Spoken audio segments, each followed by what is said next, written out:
What's up, everybody? Thank you for joining me with Buzzing with Marlowe live. I say it again, live. I hope everybody's doing well. Happy Friday. Ladies and gentlemen, we are there. It's here. It is the weekend upon you. Friday, ladies and gentlemen. I know everybody is so ready for it. Even me. I mean, I start work on weekends, but hey, I mean, you can't go wrong. Can't go wrong. But guys, I hope everybody's doing well. Welcome to episode 89. Round of applause. Episode 89 of Buzzing with Marlowe. We are still on season 3. Season 4 won't start until the end of April. I think after the summertime, when I take my break, we'll start with season 4, and we'll start on basically. I'm thinking maybe at the end of July or close to August. But yeah, I mean, going strong. We're doing well. Everybody, if you haven't, make sure you like and subscribe to all our social media accounts, including Facebook, Instagram, Twitter, Twitch. Guys, shout out to y'all guys on Twitch, man. Y'all are doing it. Y'all are doing an amazing job. We are over 100 plays on each Twitch stream right now, which is crazy because I didn't think I could even grow a podcast basically off of a video game streaming area, and wow, it's been doing so many good results. Shout out to y'all on that. Also, guys, a round of applause. We have hit 112 subscribers on YouTube. That's right, guys, the 112. I mean, I want to get it up to 200, hopefully by the next month. I think we can really do it because I know for a fact we're growing every single week, every single time. The way I'll question it and see if we're not doing anything, if there's not a number going up for the subscribers and the plays, the likes, and everything. Also, guys, if you haven't, check out Commission Talks on Wednesday. We do a pro wrestling talk. We talk about everything pro wrestling. Let me make sure I repeat that again. We talk everything pro wrestling. It's not just one particular brand, not the other. It is everything in pro wrestling itself as a whole. If everybody doesn't know, if you are just new to this channel, I used to be a professional wrestler. I was the American Prodigy for 6 years. I've done the independent circuit. I've done the ropes. I've done the hit the roads and everything like this. I've lived that lifestyle for 6 years. Um, so I think I got a good amount of knowledge of what per se to talk about with pro wrestling as wrestling itself.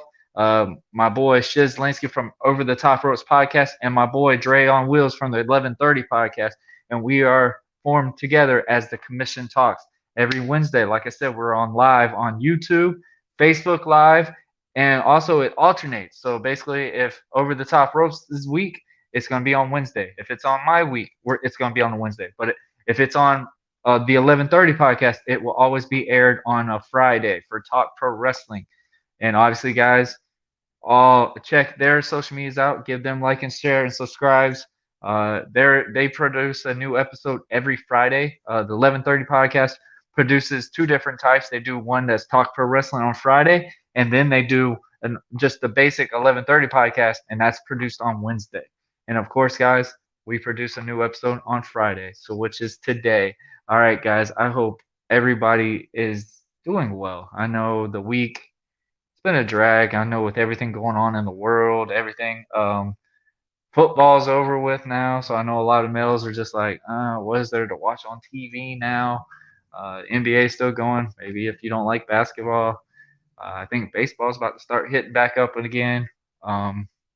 But yeah, soccer. I mean, there's always a sport to revolve around the years. There's always something new. So obviously, football is the big Mac Daddy to most people, but what a good season. My team itself, I hope and pray we win more. Knowing I'm a Jaguar fan, it's been a struggle. It's been a struggle. Since the AFC Championship game against Tom Brady, it's been a struggle. So we need to do better. We need to do better. I hope we put in a lot of work this season and definitely make some results.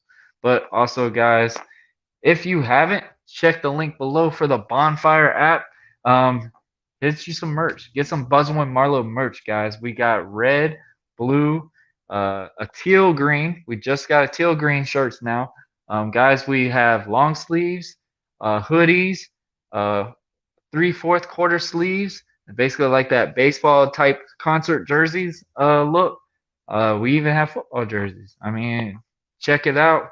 And also, guys, if you put in Buzz20, you get 10% off on all your purchases. And guys, like I said before, we are doing a giveaway for that. So basically, if you screenshot that you purchased a Buzzing with Marlowe shirt, you entered in a drawing.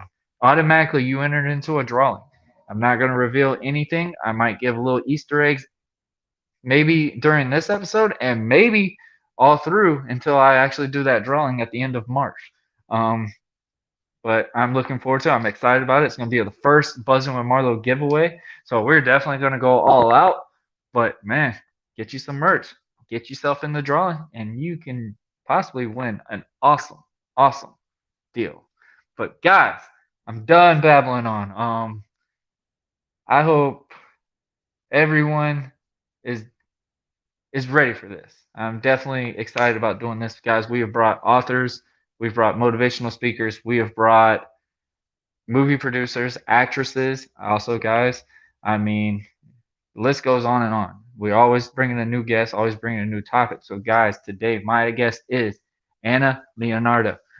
She has an app basically made for people that have sexual issues, and still be able to date, still being able to do stuff. I mean, even when you have an issue or a disorder or just something, you still can reveal stuff that actually still is normal for people. Because I mean, sometimes there is struggles in life. With me, I have a special needs son, and it's a lot different me raising him compared to me raising my daughter right now. Even though she's 3, she's so much more developed than what my son was when he was 3. And I'm not sitting here saying that there's two big differential things, like they both are loved and everything the same, but sometimes it just takes more time with someone. And I mean, you're going to have to take a lot of patience. And I know with most males itself, if we have some issues like that or something like that, it's hard to deal with. And guys, she made this app to actually help people still be able to date. I know it's got to be a trouble and stuff like that, but she made this to help people with these disabilities, with these issues and stuff like that, and just prove, hey man, you're still normal and stuff like that. So guys, I'm done babbling on. So when the countdown hits 30 to 1, we will be talking to Anna, and the countdown starts, ladies and gentlemen. Are you ready? Buzzing with Marlowe, episode 89.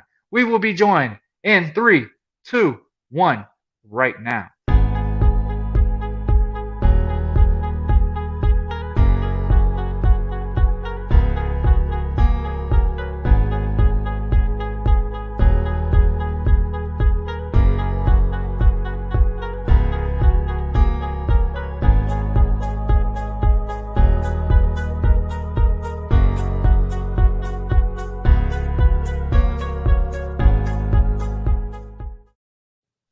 All right, I'm joined with Anna. How are you doing? Good. How are you?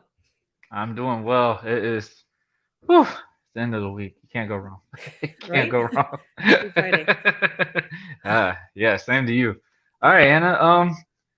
How are you? I know you are in a very cold area right now, right? Yeah, I'm in Chicago, a suburb of Chicago, and we're Okay. Are you expecting born a and ice raised out storm. there? Yes, I was. Yes, I am. Okay. So we're very two different. I'm from Florida and you're from Oh Chicago. yeah, I want to go to Florida, live there, but yeah, I have family here. Oh, So you like the heat? yeah, I do. My hair does. My Okay. hair is usually curly, so when it doesn't like the heat, but I do. I'd rather have heat I'm than trying to freezing. get my hair blocked off a little bit. Usually I'm having a nice haircut. At least I had one, but I mean it's been a struggle today. So I'm trying to back it away, kind of make it look like I'm still It put looks together, great. you know. Yeah, it looks good. But yeah, you'd be amazed like how many people I've talked to that are from up north, Chicago, in these cold areas. They're like, man, I wish we lived in Florida. Like Yeah. my wife, we've been in Florida for a long time, and she's like, I want to move to North Carolina. And she's literally one of these people. If it's like, let's say 64, 65, she's ready to put in like one of the fur coats and everything. Like it's super cold here. That's like I'm summer like, here. but you want to move into North Carolina areas, like really? That's funny. So you're not a fan of the cold, basically. I'm not. No. If my parents weren't here, I would definitely get out of this cold state. Okay. Yeah. All right. One day, maybe. So We'll Anna, see. Hey, there you go. Hey, Right. never say never. Right. Especially with how this world's going right now. You never Yeah, say never anymore. it's Like, true. good Lord. We're in the Resident Evil era. It's so crazy. I know it is. It's pretty bad. The era of cooties is back. Yeah. Right. All right, Yeah. Anna, if nobody knows who you are, tell us a little bit about yourself. So I was born in Chicago and raised in Chicago, and I was married for 20 years, and I have two kids.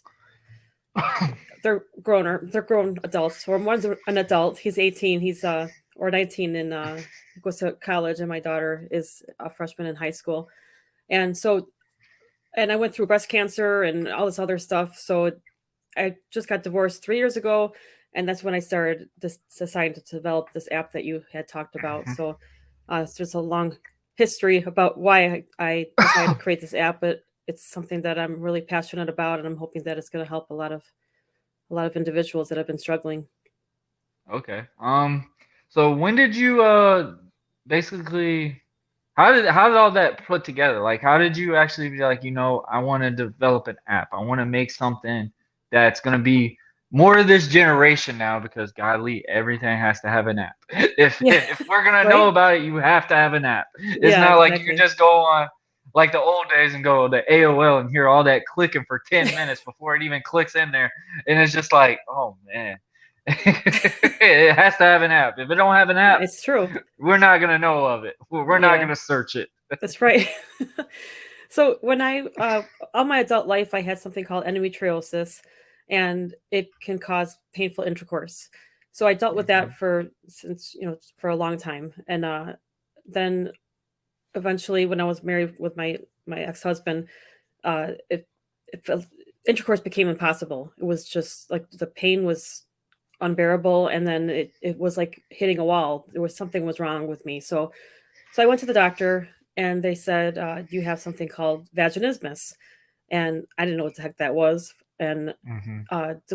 what they said was that the internal muscles or the opening of the vagina muscles were involuntarily spasming. So it made Mm-hmm. intercourse impossible. And I think I had that for a lot of years. It's just I went to the doctor, and they would say, "Well, you're just nervous. Have a glass of wine, relax." And they would just blow me off. But then it just got to Mm-hmm. the point where I was like, "Wait, something is wrong with me." And so I went to the physical therapist for it, and they said there was treatment for it. And I asked, "Why does this happen?" And they said, "Well, because what's happening is it's your body's natural response or reaction to and for the anticipation of pain. It's just kind of Yeah, stopping yeah, the yeah. pain." So it and the way they described it was if somebody went up to you and kept punching you in the stomach, every time they saw you, they punch you in the stomach. When you would see them, you would kind of just flinch and back off and just kind of Yeah, yeah, tighten your yeah, muscles yeah. because you don't want to get punched. And so that was my You'd be in defense mode right. basically. Yeah. So my vagina, what I just tell people is it broke. My vagina broke. So, so I was doing the treatment for it, which is, I'm sure you don't want to talk about all that, but so there's treatment for it. But I decided to, I kind of put a pause to it because I was 36 years old. I was in the shower. I found a breast lump, and I thought, well, it's probably nothing. So I got it biopsied. I ended up having breast cancer. So at 36, I Oh had wow.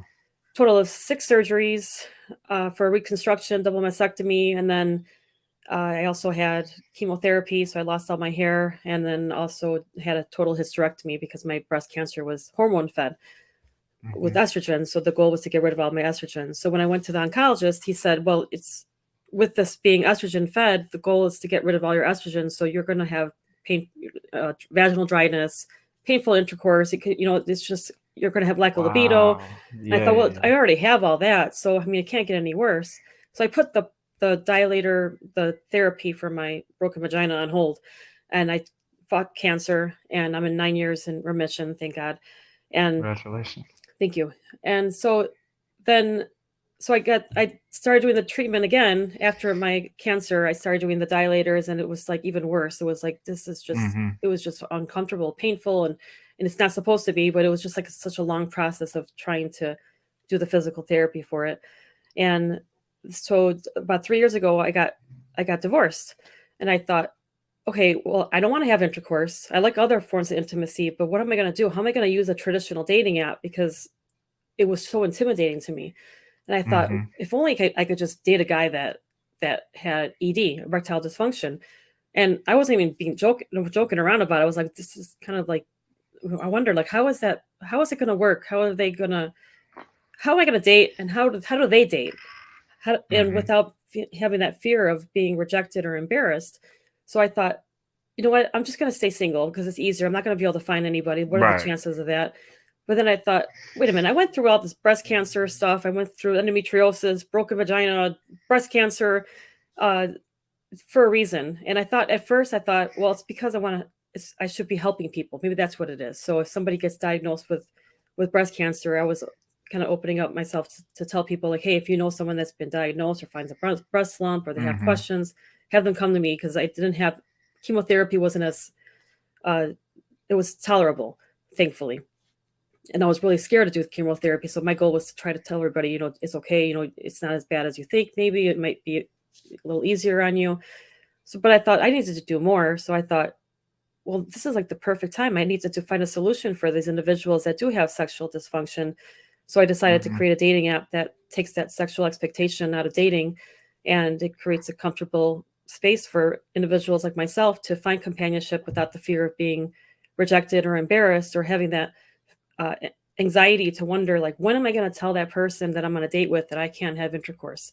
It's just, there's so much pressure with that. And I talked to some of my girlfriends that did go on dates with traditional dating apps, and they would say that these young men in their 30s would talk about, like, on the second date, they would say, oh, by the way, I have a history of prostate cancer, or I have diabetes, or I have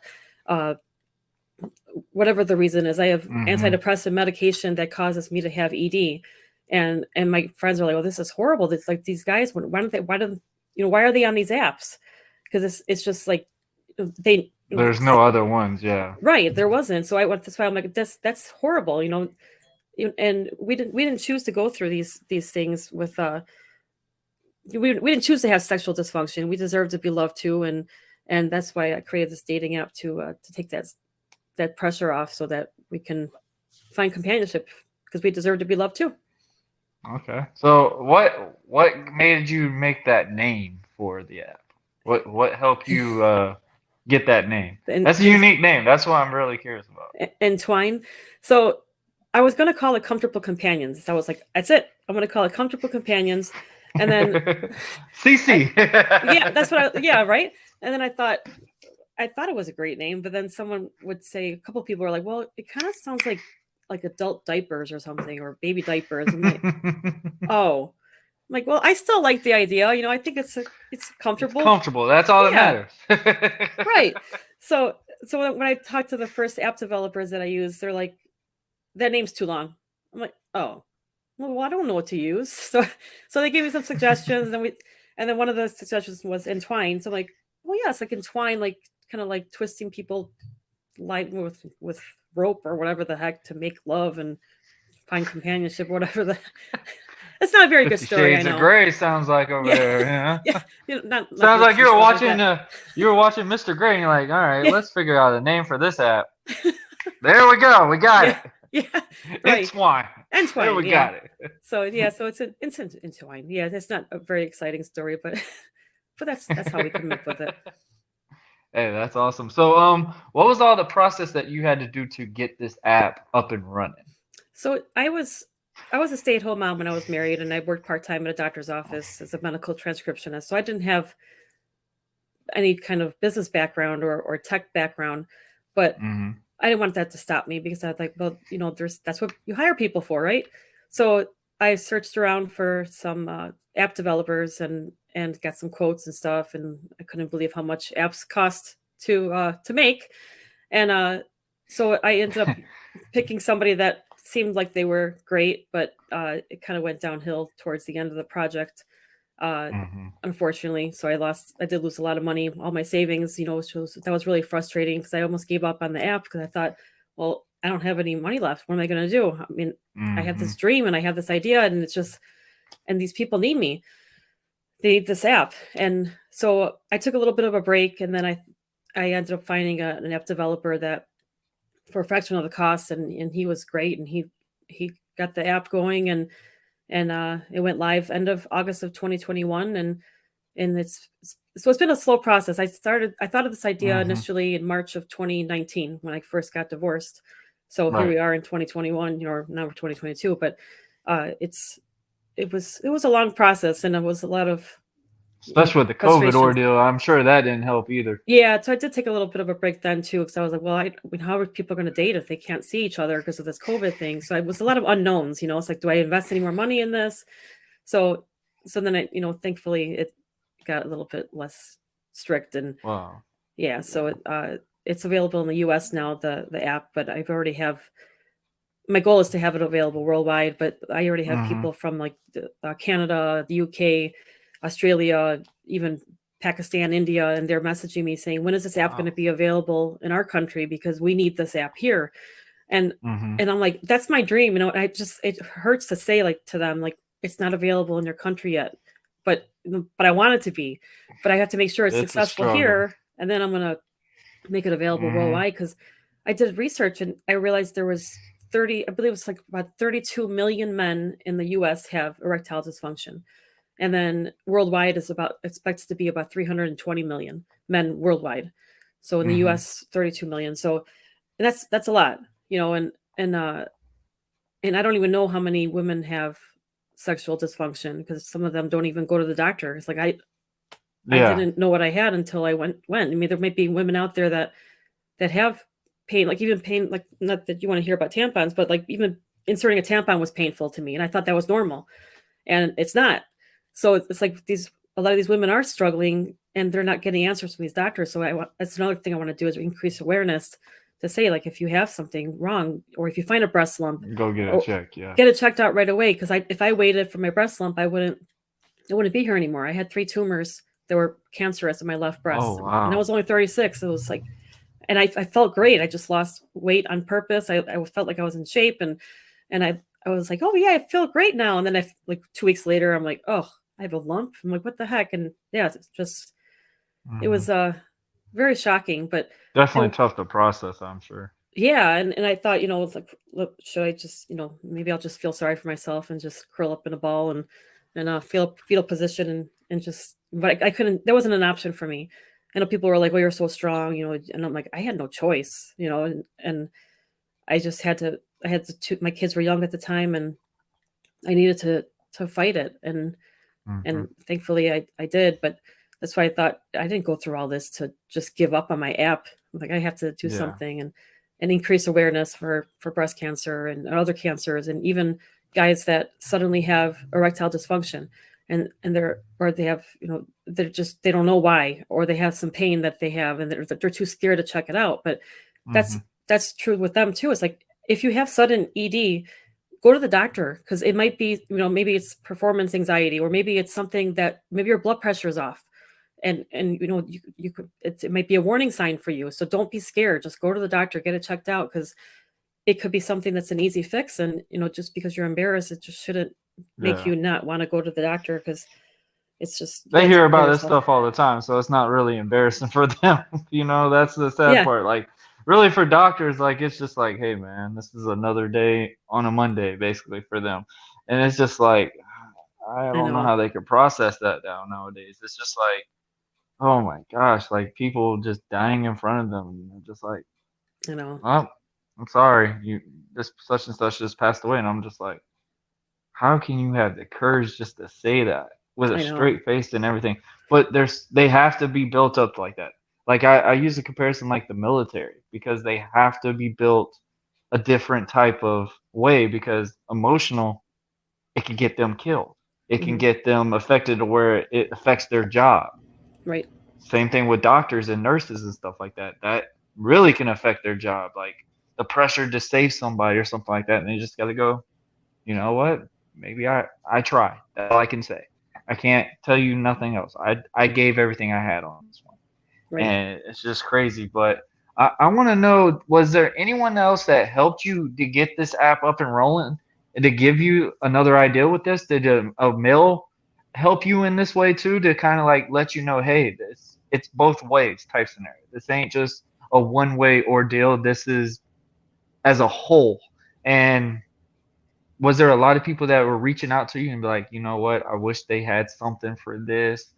Like literally, because you know how Twitter is so big nowadays, everybody's got to put a tweet, and the world just goes worldwide on somebody's tweet. It's just outrageous sometimes. With me having a son that's special needs, he has cystic fibromatosis. He has scoliosis, which we have to Oh, really be aware of that when he hits 11. He's just about to turn 10 in April. We have to really be aware if he's going to have a healthy back or he's going to basically be one of those kids that literally has got the slump back. And literally, I mean, he's very healthy as it is now, but like I said, we have to just be very precautious with it. And yeah. I'm okay with it now because when I first became a father, I didn't believe in handouts. I didn't believe in taking special needs type a look to him. I treated him like every other kid, like literally, hey buddy, let's learn how to walk. Let's learn how to do this. My son didn't even fully start walking until he was 6. Oh, wow. So it was like talking and everything was very hard for him to pick up easier. And poor kid, like you could really pick him out compared to a lot of kids in the playground because you just know the mentality that he had compared to everybody else. Oh, And sometimes it pained me. I'm just like, and he didn't recognize this. Like my son is a happy kid, a oh. very happy kid, and my son would literally give his shirt off of his back for somebody, and it probably wouldn't be the other way. My son's very friendly sometimes, and kids just like back Yeah. away, Yeah. ease You're up too type nice. scenario. What's wrong with you? Yeah.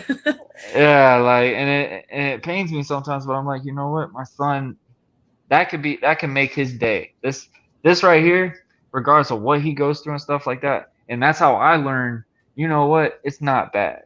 And it actually helped me cope when I had to drop being a professional wrestler because like how you said about going to the doctor and get something checked. In my mind, okay, if I go to the doctor, they're gonna look at me and go, hey man, stay your ass out of the ring. Stop wrestling. It's not healthy. It's not good for you. And I knew what the doctors was gonna say. My wife kept saying numerous times, like, you need to go get checked. I've had I actually when I had to finally part ways with wrestling is I found out I had over 13 concussions. And Oh, literally wow. my brain was compared to a 40-year-old man and I was only 28. So it was Oh, like yeah. I don't a want to hear reality that. Yeah. check. It Right. was like, damn it. And I had my wife in the doctor's office, so it's like, Oh. well, I guess that's done. Thank you, Oh. Doc. Yeah, just tell her more. Wow. Just go ahead. Yeah. Let me have it all when you shut that door, Doc. Just know that smile, it's gone. It's gonna be wore off literally when that door shuts. Just go get me earplugged right now. Just go Yeah. get it. You don't Like want that. literally, I knew it was about to be a change of events. But I mean, it's just crazy, like how stuff can be so small and it get outrageously a problem. Yeah. And major kudos to you on looking at it and you go, hey, this doesn't seem right. I need to get this fixed. Yes, I want this fixed because yes, we have needs and yes, I want to be what everybody else wants me to be, but this right here has got to be my main focus. Like this kills people. This right here, this can be on the back burner.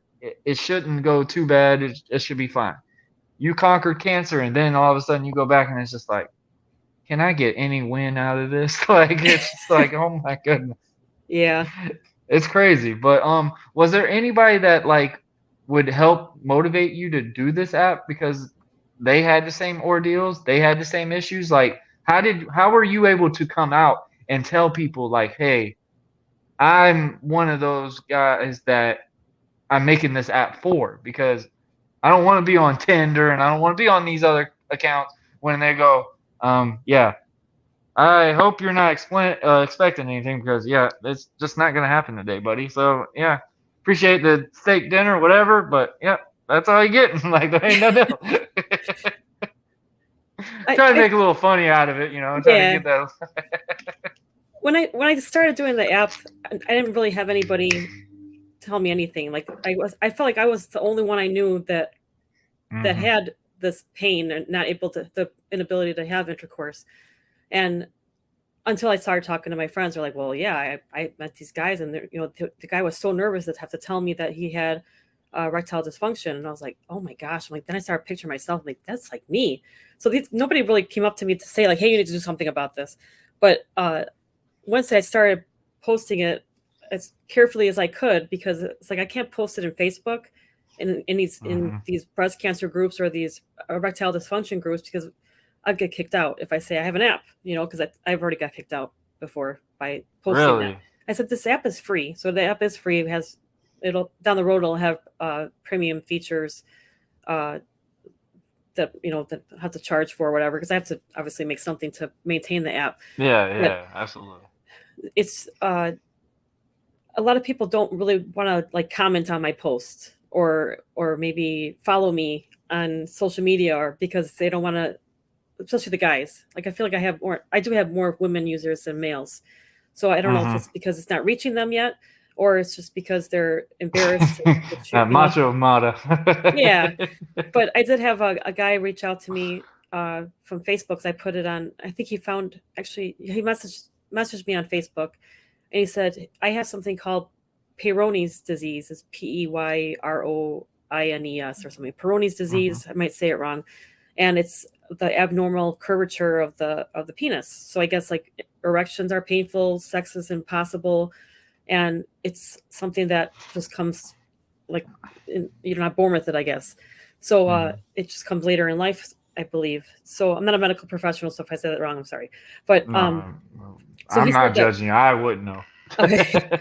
So he messaged me. He's like, because I was searching on the internet, and I found your app, and I wanted to thank you because I haven't dated anymore, because I'm tired of I feel like I'm a fraud to these women, because I talk to them like everything's fine, and then we go on some dates, and then I tell them I have this issue, and then they get upset with me. It's like, why don't you tell me that before? So he's like, now I don't have to worry about them getting upset with me. So now I can just be myself and know that I use your app, that people know that I might have a condition, and they're not going to reject me because of it. And then I got another message from a lady that said that she's been single for 15 years. And the reason was because she doesn't just rather not have intercourse because of sexual trauma, a history of it. And she said she just doesn't want to have to explain that to anybody. And she doesn't think anybody will understand that. And she was like, I'm going to date. I've been alone for so long, and now I finally have something. So she's like thanking me. I'm like, oh, this is like how I'm getting rich off of the app, because like people are like, oh, you're gonna be rich. I'm like, I don't care if I'm rich or not. I said, this is like this. I want to hear people. You're changing lives. That's basically the high for it. Like, yes, when I was wrestling, like literally, when I would wrestle nonstop, I was like a machine. I literally would go town to town, do the show, whatever. I wouldn't take a step back and realize the meaning of it. Like, in my mind, I'm like, okay, I'm working the show. I might be tired, whatever. I'm gonna do it. But then my wife, my mom, my dad, everybody sat there and said, you need to take a step back and realize the appreciation that you're doing of it. And one way it hit me was when I talk about this story numerous times, is when a kid held a sign up. I'm thinking, okay, the kid's a fan of American Prodigy, whatever. No, he held it up saying, I've seen you since seeing you helped me beat cancer. And he had no hair and everything. Like, it in wrestling, you go, okay, we know what's real and what's fake. Like, with even what the fans say, you can tell which ones really are your real fans, or the ones are just a fan of you that night. And I could tell from the fact of it. I walked over to him, I gave him a high five, and his mom told me that they saw me from my debut in Callahan, exactly listed everything that happened, my first show, everything, and he was diagnosed with stage 4 cancer.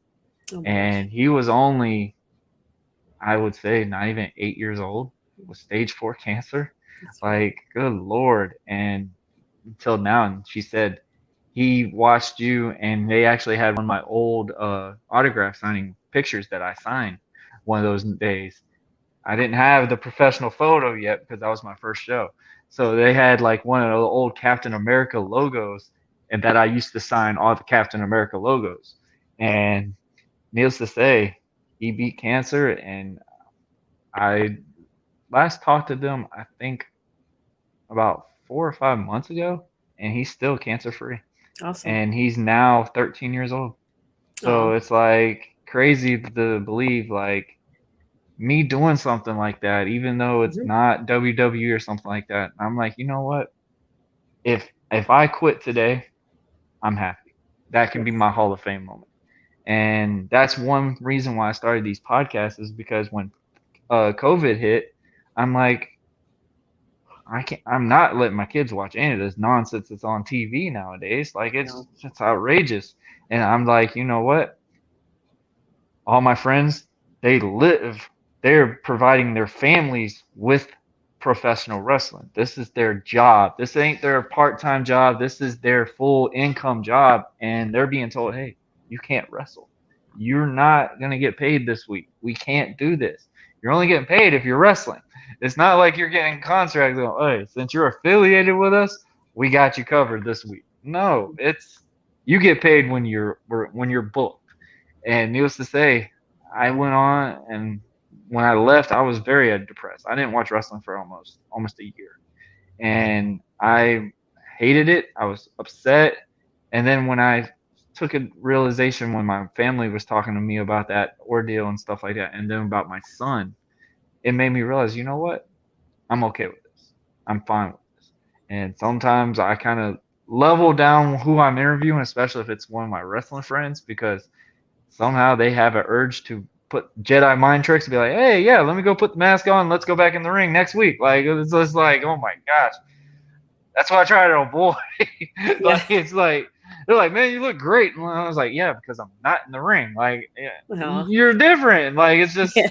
it's just crazy. You don't take back and realize, like, man, what's the meaning of these stuff? And like my podcast itself, I don't see a lot of people just praising the small things. Like when you see the opening of my episodes, I'm praising the subscribers I got on YouTube because Hmm. I've only been on YouTube for 4 months, and for me to hit 100 in That's that awesome. 4 months, I'm Yeah. happy. That's my win for the week. I don't care about I didn't get this many likes or whatever. I was like that at first, and then I was really getting that moment. I was like, you know what? I need to rechange. I need to recharge my batteries, reevaluate that. And I took a 2 month break off. Watched. I had my son for the summer, so I was like, you know what? Taking a break, just gonna ease off. It did hurt the listeners at first because we were almost at 400 to 500 a week, and then when I came back, it was like 75 Oh. the first episode back. So it's just like, dang, maybe that break didn't do well. But I was so much better because I had a better mindset because I was always worried about the plays, the downloads, the likes, and everything. And I was like, you know what? I'm going fine. And then we'd have guys coming in my comment booking and everything, message me on Facebook, Twitter, and everything like that. It's like, man, that episode really struck me. Like I could relate to that episode. And one of the episodes I was talking about child support and how wrongfully it is, no offense, for way judges side with the females right off the rip instead of the males. Because not all females are the It best people to doesn't be. always happen like that. Unfortunately, my Exactly. situation, it wasn't like that. Oh It my was, god. Oh, yeah, I got yeah, treated. I got treated like I was on the Jerry Springer show. Not even gonna yeah. lie. And and the guy was like, you know what, man, you really helped me through that. I just went through this, blah blah blah, because I Mhm. had my son taken from me for almost 8 months. Up and left, didn't have any contact with him. That's the reason why I had to go to court because we weren't married. Yeah, that's what even makes it worse because if you're Yeah. not married, you have no say in anything. And it was just like, oh my gosh. And the guy told me, he's like, man, I literally almost committed suicide. Like, I literally thought this is it. Like, the court told me, hey, you're not good enough, whatever. And then when I realized, listening to your episode, there's better. And Mhm. I told him, I said, it takes time. It's not going to be best right off the rip, but what I've learned, and I've even got, I mean, it's not totally all sunshine and rainbows now, but it's gotten to the tolerating point of, you know what, when he's with me, he's protected. When he's with me, I give him my undivided attention. When he's not, I can't control anything. I can only say, you know what, son, I'm a phone call away. And that's how I've always learned it. I was like, you know what, I get them only 5 times a year, but you know what? I cherish the time I have with them because a lot of people don't get that option. And I tell people numerous times, like, you know what? It can get hard in the outcome, and it's all gonna pay off. And like when that time happened, I didn't think I was gonna get married. And needless to say, 4 years later, I got completely changed. My wife changed all of that. Aw, that's great. But yeah, so we've been married now for 4 years. We've been fully together for 6. So like I said, man, you never say never. I mean, it takes time. It's just gonna take time and effort. And I tell people, man, if you're gonna start a podcast or do anything, patience, Yes. patience, and learn how to promote. Those are the 2 things that you're gonna have to do. It's like a relationship. It's not gonna be all great in the beginning. Right. I mean, you get that honeymoon stage. The honeymoon stage, you're all on cloud nine. It's gonna be amazing, no problem, whatever. Nothing can get in the way of that honeymoon stage. But when that junk wears off, boy, who's throwing the gloves? Yeah. Right. Just stick a mouthpiece in and start taking punches. Nice. That bad? Jeez. Yeah, I know. I ain't saying it's just on one side. Now I'm Yeah. very hard to deal with nowadays, but it's just that honeymoon stage goes, Yeah, it does. Yeah. the realness happens. Right. Yeah. So But yeah, when you mentioned go the ahead. depression thing, I thought about there was a gentleman that is a veteran, and he posted in Facebook in an erectile dysfunction group, and he said, uh, "I'm tired of living. I can't find anybody's. No woman's gonna want me with ED.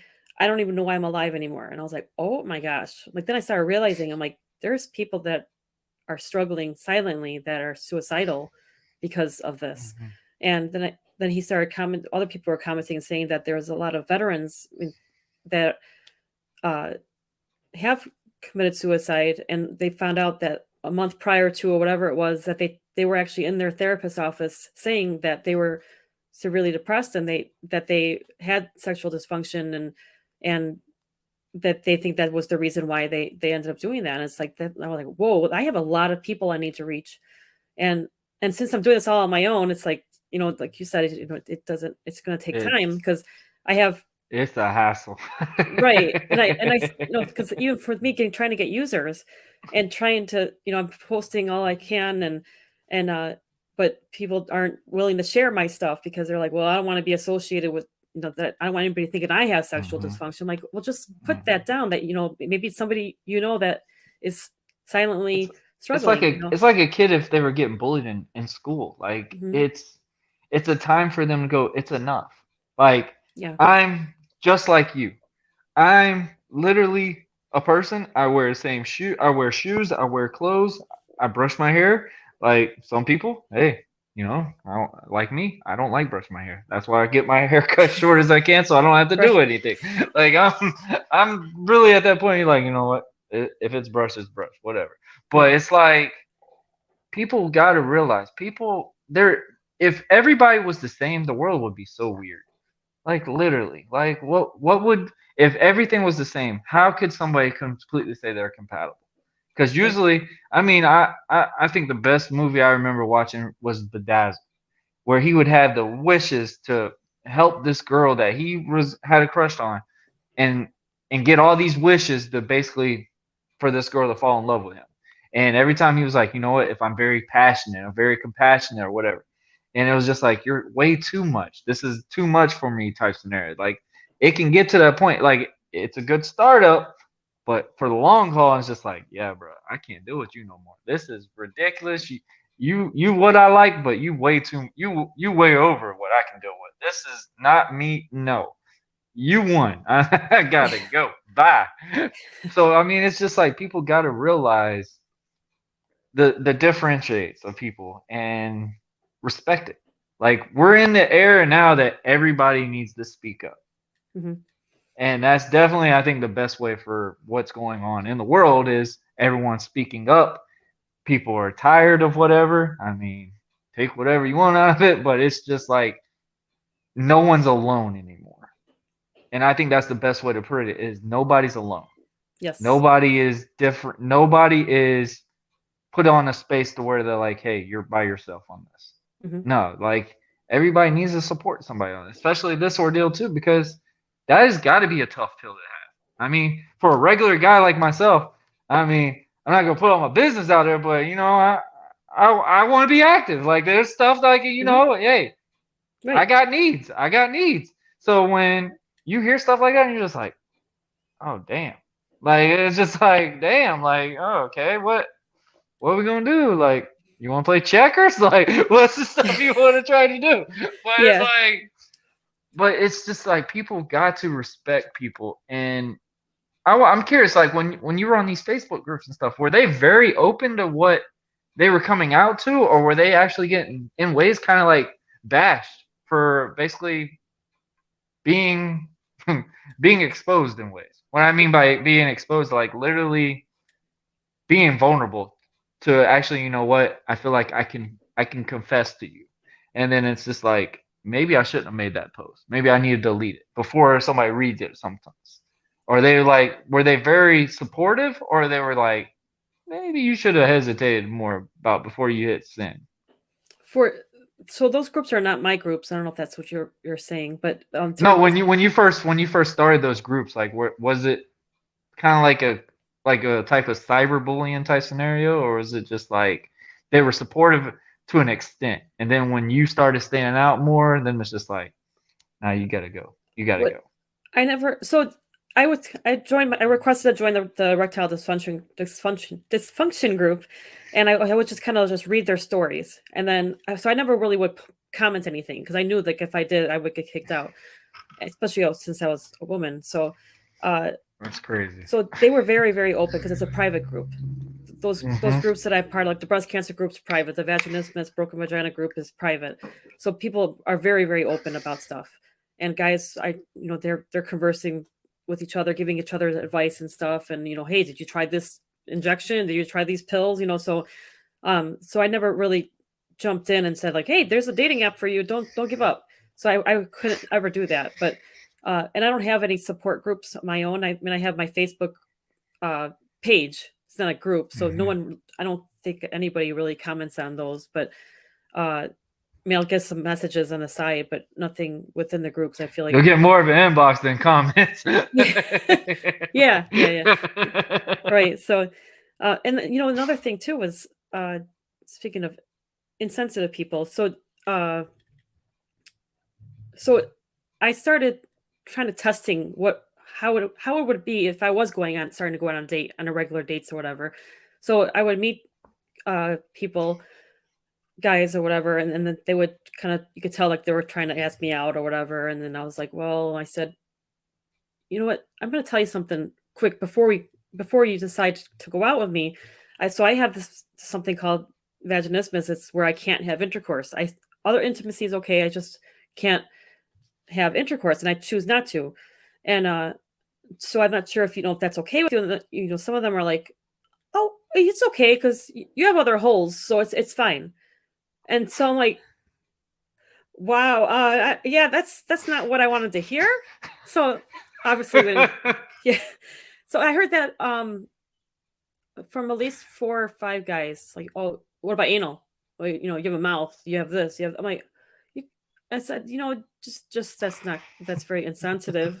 And no, I don't want to do anal. Thank you though for asking. No, I don't want to go on a date with you anymore. You better take me to. Remember that That's show, a, Next? That's where you go. Next, yeah, next, next, next. yeah. So another guy That would, bus is yeah. cleared. Another guy said, you have the perfect reason why a guy wouldn't want to be with you, or you don't ever get married. You'll never make a guy happy because you can't have sex. And so then I started thinking, People I'm like, said that to you? oh yeah, yeah, yeah. Oh, So wow. I thought, okay, this is I could handle it. I don't cry and be like, oh my gosh, I'm never going to date again. I'm just like, okay, let me just imagine a guy or a girl having to go to hear this, and it's just they're going to be traumatized. They're not going to want to date Hmm. anymore. They're going to just be alone because they're not going to want to deal with those responses. They're very insensitive responses. So I kind of laugh at them when I hear them, but I'm like, oh my gosh, this is a reason why I'm doing this app. So I just keep going and It was a motivation based. It's the motivation, yeah. It kind of recharges me too. Like when I do tell people about my app, they're like, "Wow, this is a great idea." Then I'm like, "Okay, this is a good idea. This is going to work." Because getting users has been a struggle. I mean, I have about 90 users, and thinking, okay, that's not a lot, but it is a lot because Exactly. I it's gonna take mean, time, but yeah. and it won't be successful unless I have users. So so the people that have signed up, I try to message them right away and just say, hey, just be patient. You may not see a lot of people, but it's gonna grow. It's gonna get better, Hmm. and then when like if I go on the local newspaper, I was interviewed on a local newspaper. And when I did that, I had like 10 new users. Or somebody shared my post on Instagram that has 70,000 followers. They have 70,000 followers. So they share my post, and all of a sudden I have another 10 users. So it's like stuff like that. I need more people to be like, hey, it's free for me to just share your information. It's going to help other people. Why not do Hmm. it? It's not giving me any money. So it's like I Right. would hope some of them are like, I can't promote you because you're an app, and I'm like, it's free though, and it's helping people. But yeah, I mean, I would love to be on like in a commercial, Super Bowl commercial or something. That would be awesome. But I Hey, feel like, only time can tell. Only time can right? tell. Yeah, somebody Never donate say something else. never. Yeah, I yeah. So never thought I could do a damn podcast. That's for damn see, sure. exactly. I never thought I could be interviewed on a podcast. That's like so out of my comfort zone because you should have heard my first podcast interview. I was like, and I was like stuttering and I was talking really fast, and I mean, I didn't know what to do. So because it's so different out of my comfort zone. So it's you have to be very vulnerable, and that's one thing that, like, when I was wrestling, I was this character. Like, I lived as this character. I mean, I've said it before. I wore a mask, so that was my Superman. This is me as Clark Kent. And when I first started out, I rode the coattail of my character because I was like, you know what, that's what got me into this. But then when I changed my logo and stuff like that, and I was like, you know what, season 3, this is going to be me, Warren Marlowe. Yes, I was American Prodigy, but this is more Warren Marlowe. I am more comfortable with it. I've built this product out based off of me now. This ain't just based off my wrestling character. This is me. And I mean, that took me a long time. Like when I said I was on the depression stage, like I just I thought I was more of a better person as American Prodigy than I was as Warren. Just because, like I've said before, like I had issues with my son, his mom, stuff like this. Like I had a lot of bad stuff in my closet. Mhm. And it's like you don't know how people would have took that. That's why I was very hesitant to put that on my episode sometimes, because you're just like, all right, one of those. I'm pretty sure there's gonna be one comment going, so why did she take him? Like, what did you do? And I'm just like, absolutely nothing. And people, you can take whatever you want out of that, but it's like, that's the truth. They, and that's one thing I had to learn is like, everybody's gonna have an opinion, and is, and I'm like, do I want to put a blockage on me and be like, I'm telling you what's real, and then I'm kind of being a hypocrite at the same time because I'm not being very honest with my group. I'm not being very honest with my listeners. Like, I'm saying, hey, I'm very organic. I'm very easy to talk to and stuff like that. But when they talk about topics like that, it's just like I kind of was brushing back at first. It was easier when it was audio only, because when it was audio only, I'm not having somebody look in my face and just like, yeah, you want to say something? You want to Yeah. kind of clear up? But then it's like when you get to be that open book and you're like, you know what? It happens. Mhm. And I mean, the best examples were Joe Rogan. I mean, so many different podcasters itself. And I was like, you know what? I can see how vulnerable they are. And I'm like, you know what? That's okay for me. Like, yeah, they're a celebrity, but people treat my episodes like, hey, man, I don't know if I'm built up to be on your show. Like, you just had this and such and such. I'm like, man, anyone's welcome. I'm like, I don't care. If you can have a good chat with me, come on on. Come on Yeah. in. It's like I don't really have a picky standpoint with it. And it's just like people see a different outlook on people. And it's crazy just to see where it all turns out because like I said, I was more the sports guy. I was more the athlete, not the guy on the table commentating anything that's going on. Like that was just way off key for me. And Mhm. I was just like, I'm not that old yet. Like in my mind, I'm thinking like you got to be at least almost in the 40s to be doing that. And I'm like, I'm not that old yet. They're like, nah. There's actresses, movie stars, everything doing podcasts, and I was just like, okay, all right, that makes sense now. All right. A 12-year-old doing a podcast? Okay, now, all Yeah. right. But it's just like, it's crazy what message you can bring doing these things. Like, we look at it, people look at it like how your app ordeal is, and they're like, oh man, you're just trying to spam us to get on your app. Like, no, you're really trying to make a difference. You're trying to prove, hey man, this could save somebody. Like how you Yeah. said, this could commit people, it could harm people. Like, because, Mhm. I mean, in reality, what as a male standpoint, there's a lot of things that you want. And when you're told, hey, you can't do that, that's a main one. Like sometimes people can be like, you know what, I could drop the beer, but the other one, come on now, Yeah. we gotta go 30-30 at least with that. So it's just like for someone to be told, hey, you can't do this. This is painful for you, stuff like that, and you just gotta go, okay, but things can get better. We can look at stuff. We can still find a way to make happiness for us. Right. And I love what you're doing with this app. And like how you said, it's only like 90 subscribers. It's growing. That's It is. that's the main positive thing out of it. Mhm. Even if it's just that 90, but guess what? You just changed that 90, those 90 people's life. I want to know. So if I click the app right off the rip, so what does it do? What's the very differentiate to say like all the normal dating apps? Because you know how like they say create your profile, such and such. Do you have a thing where they automatically put what they're scared to say, or is it where they wait until obviously they connect, message, and then all of a sudden say what they have or whatnot? So they they don't have to put down what their limitations are, or Okay, if they even have limitations. Because I actually have a few people that I know that are using the app that don't have sexual limitations or dysfunction, and they okay. said the reason they're on it is because they're tired of The one guy's like, sleazy people. yeah, they'd rather have that emotional connection. They don't care if they don't have intercourse or sex anymore. They just want Hmm. that emotional connection. They want to know that that's what the person wants them for, not for, you know, for sex. So so they don't have to disclose what their limitations are until they're ready, and if they even are ready, they don't even have to say anything. So because, like I said, they may not have limitations, but Hmm. so once they're comfortable enough, they can say it. And uh, there's and there I was told once by a medical professional that my app is a dead end app.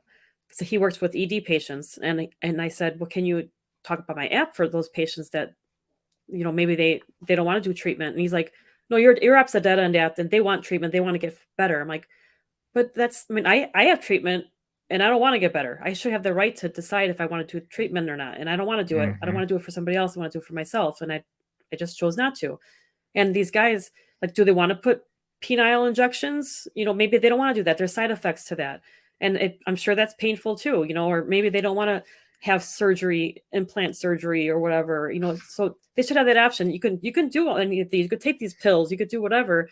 But if you don't want to, because you're, for major heart issue or whatever it is, then you have this app, so that I would love for urologists and just so many different specialties that would just be able to say, like, hey, there's this app called Entwine. You're about to have prostate cancer surgery. Don't worry, if something happens where you're single and you do have ED from this and it's not treatable, it's not the end of the world. You'll still find companionship or whatever. But Hmm. it's just a matter of being able to tell everybody in the U.S.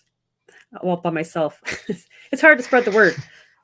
Yeah, absolutely. Limited So resources. so you're basically still a one woman I band am. basically with this ordeal. So Yeah, I have major somebody kudos managing for the you app. on that. Thank you. Major kudos to that.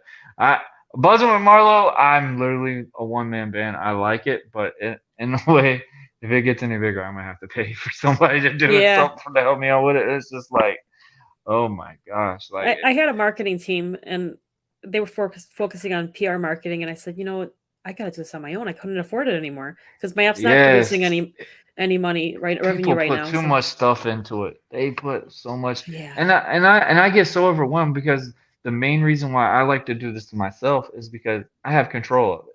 Hmm. I have what says what demographic my show is going to be, what what the topic is and stuff like that. Mm-hmm. Like I just got monetized and now I'm getting emails like, hey man, you can't say this. You can't do this. You can't say that. And I'm just like, it's not, it gets to the part where it's not fun anymore. It Yeah. gets to the part where it's just like, is my real meaning of this for this? Right. This is great, but this is not doing this the approach that I brought this to be. Mm-hmm. And I actually had to drop one of the gigs that I was monetized on just because they were taking too much control. They were Yep. doing too much of it. And I did take a hit on it, but I was like, you know what? I'm happier. Yeah. Yes, it was great. Income was amazing, but it's just like I know. I'm being hypocritical in ways if I continued it. And I was like, you know what? I got all these other deals. This is cool. But man, I actually hope this really does succeed because I like the approach that you're giving on it. I know this is a very tough ordeal to talk about, and it's and like I said, you have to be very vulnerable to come out of a shell to actually reveal this I know, because it's got to especially be with really this, right? hard. In It's the got to be beginning, it really was. hard. It's harder. How many podcasts have you actually done so far? Oh my gosh, it's got to be at least probably about. I would say about 20. All right, you know, you should be good then. I'm getting there. You're getting there, and it's like, you know what? I'm working this on my list. Next week we gonna get more demographic in there. That's like literally it's just like, you know, I'll be good. I'm good. But and I really appreciate that. This was absolutely awesome and very educational chat because I know how hard that's got to be. Because I remember when I first started doing this and I started revealing stuff about my son, Mm-hmm. and I actually had someone on here that her son had autism and he was just about to be graduating high school and he has a very successful podcast called Autism Rock and Roll. Oh, And cool. he actually had his number one idol on and I had them on my show and it was so awesome to have that chat with his mom because I wanted to know what's the differences from my son with his autism compared to her son with autism and he was very intelligent with interviews. That was one thing that he loved to do. Interviews and writing. My son, don't get him to think he's doing math. He ain't caring for it. It's just not in his cup of tea. It's not Yeah. working. He ain't doing it. And but reading and the thing about my son is if he sees a fan, no joke, my son's gonna have a fan museum when he has his own place. Because my son, when he sees a fan, his memory just clicks like that. Like when I had bad memory issues from wrestling stuff, my son could look at a fan and know that he's comfortable. He knows where the fan has been made at, where the fan was bought at. He knows exactly what was going on before he left. If that fan's the same fan, if he's seen it or not, or if it's a new one, he could tell you all of this. And this kid's only like 9 years old, and he's telling you stuff about fans and and I tell people all the time, like, man, if y'all do a math problem talking about a fan, he's good. I guarantee he'll ace it. But if you ask him anything else with a math problem, he's gonna look at it and go, I'm done. I'm done. Like it's just not gonna happen. But with her talking about the autism stuff, it just made me go, you know what? I'm not alone. And then I started coming out more talking about my son and the hard struggles that I had basically owning up to knowing my son has special needs because my son had to have physical therapy, speech therapy, and he was only one. And it was hard for me to realize this because I'm like, you know, my dad was in the military, so I'm just thinking that I need to give him tough love and push him in ways because that's how I've always been brought up. Mm-hmm. And it was just like, you know, Matthew's just gonna have to go slower. And now my daughter, she's so much more developed, but she's still kind of underdeveloped to what her age is supposed to be like, speaking terms and stuff. And I try to tell my wife and stuff. I'm like, just give it time, just give it time. And she's like, no, she should be saying this and this. I'm like, Matthew didn't even mumble for that. Like that's still like mind-boggling to me. And I'm just like, you know, that's not really seen as, oh, that's really sped up. I'm just like, I'm thinking that's normal now because even though I have two kids, my daughter is the first 3-year-old that I'm fully there with.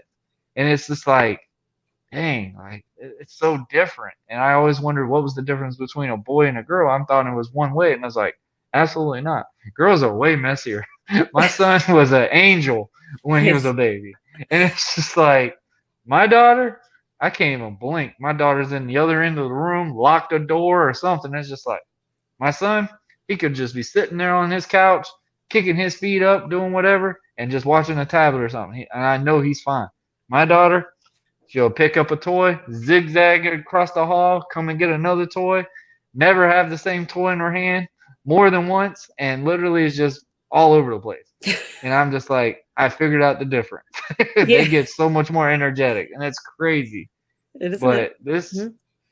it's crazy. And major kudos for you for 2 kids. You got an 18-year-old now. I'm not looking forward to it. My daughter just had Barbie high heels on yesterday. The Oh, you're in toy, trouble. Yeah. the toys of it. My wife was sitting there, was like, she wanted these, and I'm like, first of all, the shoe is 2 times bigger than her foot, and it's a toy flip flop. I'm in a heel, and Yeah. she's looking at me with her little sunglasses on. I was like, we ain't ready for this. You're watch we, out. with a fake lipstick and everything. I'm like, Oh yeah. no, Yeah. no. Boys are definitely easier. Oh my lord. Clothing wise, it's easier to deal with. But my Oh, for daughter, sure. she's gonna be like that preppy tomboy. She's gonna be all about sports, but she's also gonna want to be like that girl in ways too. But she's not gonna be afraid to tell you like, hey, back up. I ain't afraid to break a nail today. Back up. Like Yeah. she's a slugger, but for sure. But Anna, I appreciate you doing this. Is there any last minute plugs that you want to say? Any shout outs? If you could visit my website at www.entwinedating.com. That's EntWine. And then, of course, follow us on Twitter and follow me. For now, it's just me, right? Follow me on Twitter and Instagram and Facebook at Facebook or at Entwine Dating. Okay. And of All course, if right. you are one of those people that have been struggling in silence, this is your chance to find companionship, and you deserve to be loved too. So take the plunge and download the app. Hey, there you go. Also, guys, the info will be in the link below. We will have the website, her social media accounts, everything, so you can keep contact with Anna. If you do have confessions, hit her up. She's heard it Yes. all. She's waiting for people to actually confess to these things Yes, because that'd be it great is a too. very hard deal to reveal that because I'm sure it's got to be like it's like somebody's got almost got a knife to your stomach in ways for you to actually want to say something like that because it's like how I said with my barriers, like I was always hesitant to actually reveal myself completely on an episode. Hmm. It's because that comfort, sometimes it's best to be out of that comfort zone. You succeed more. And I've learned that in very long in many ways. But Anna, I appreciate this. You are Thank more you. than welcome to come on anytime you want. Um, yeah, guys, check these links out below. But Anna, I appreciate this and I hope Thank you have you. a great rest of Thank you your for day. having me. You too. Thank you. Bye. Absolutely. Have a good one. All right, guys, time to go home to. First and foremost, I'd like to thank Anna for coming on today and revealing all that info. Guys, I understand we have kids that like to listen to these episodes and stuff like that. So, guys, I will put this in a little bit more of the adult language area because, guys, this needs to be approached. We need to talk about this stuff because not everybody has all the same specialties as we do, and be appreciative of it because some of this stuff it's hard to do. Like I said, when me having my son as a special needs son, I'm not going to sit here and ask for a handout or anything like that. But I mean, it is tough. It is tough to deal with. Sometimes you have to be very more patient, and you have to be definitely more as a team with your significant other because I mean, it can be a hit or miss. I mean, it can go so many different ways. Um, it's crazy. It's crazy how this world is, and I mean, I think now is the time for people to be able to speak out what you want, speak out what you believe in a proper manner, but speak out what you believe because literally we're not all alone. we're all in one. And I mean, it's awesome that she was actually to come on here and not only give eyes onto her app, all her hard work that she's put in, guys, because she's not doing this for money. Period. She's doing this to make a difference. She's doing this to literally prove there's happiness. There is struggle, but there is still happiness. And I think the best example would be like a relationship. Everybody loves the honeymoon stage. We all do. I did. I absolutely was on cloud nine on the honeymoon stage. But when that honeymoon stage flares off and you really start knowing that significant other and you get married and you have kids and stuff like that, stuff starts changing. And sometimes it's hard for people to deal with change. I mean, shout out to my wife on this because dadgum, like it's not easy to be it's not easy to be around me sometimes. When I say be around me, I mean literally live under the same roof with me for almost 6 years and literally you constantly hearing about this podcast, you constantly hearing about wrestling. I mean, just every little special thing that I've done, my wife has always been there and supportive. I thank her, my family, my friends, everyone. Major shout out to all of y'all. Y'all have made this to what I keep growing, keep doing each and every day. Pushes me and motivates me to keep doing these things because I just get so excited about these things. Like I've told on a recent podcast I was on was I literally live for this. This is like literally my curtain call. What I say is when I used to be very passionate about when I was a wrestler coming out of the curtain and hearing the crowd pop. I mean, this is now my curtain area. This is my moments in ways, and I truly am thankful and grateful for everyone on these episodes. Thank you to all my guests that have been on now, the past episodes from season one all the way up to three. Guys, we are now on episode 89. This is episode 89. This is outrageously crazy. We are almost to the big 100 episode, guys. I mean, also, guys, I want to give a shout out to my boys, Shiz Lansky from All Over the Top Ropes podcast and my boy Dre on Wheels from the 1130 podcast. We are formally all formed together as Commission Talks. Check us out on Wednesdays at 5 p.m. Eastern Time on YouTube Live, Facebook Live, and most importantly, Twitch and Twitter and on Twitter. Guys, this has been another great episode of Buzzing with Marlowe. Also, guys, I do want to give a major shout out. Do want to give some major shout outs. Like I said, I want to talk to my boys, the Commission Talks. Uh, a little bit of what's going on. I want to give a shout out to the flag football leagues going on in the world right now, and especially in Florida and Jacksonville area, the 4-on-4 Jacks. And also shout out to my boy Mike Itani and his league, man. They definitely were doing our things. Like it's still keeping the community strong, keeping it growing. Flag football guys, major shout out to all y'all because we are building such a community out of this. Like literally this is becoming more than just an adult sport that you basically get adults off of a couch. No, this is now, guys. We now have a Team USA in the flag football divisions. Like literally, we have guys competing all around the world to play on Team USA, Mexico, stuff like that, and they're going for a gold medal. Going for a gold medal, an Olympic sport now for flag football, guys. How crazy is that? How crazy is that? Shout out to all of them on that, man. And the AFFL. Like, this is really huge, awesome thing. Um, it's an amazing thing, guys. Also, March 4th, I know I promote it nonstop. I know I talk about it numerous times, but guys, get your tickets. If you need, the links are going to be below to book your ticket.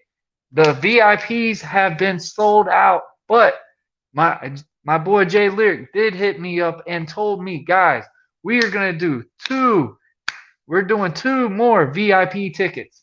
That's it, guys. After that, that is it. The VIP tickets are done.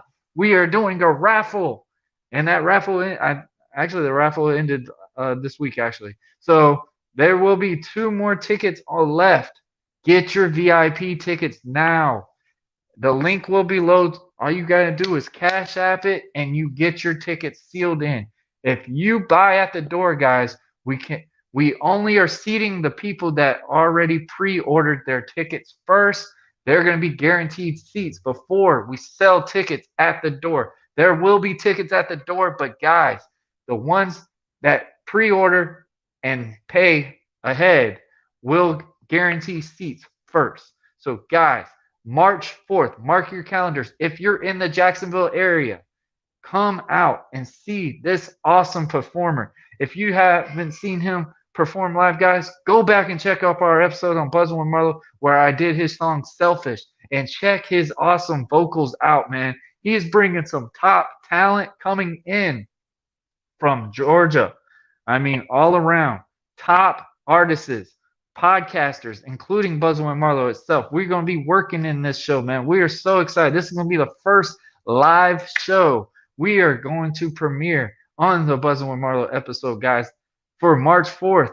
It's on a Friday. You see it right there, guys. And we publish a new episode every Friday, correct? Well, guess what? The spoiler alert is Buzzing with Marlowe episode will be when we are at the music concert for Jay Lyric one night in Harlem. We will be in Jacksonville, Florida. That will be a live episode.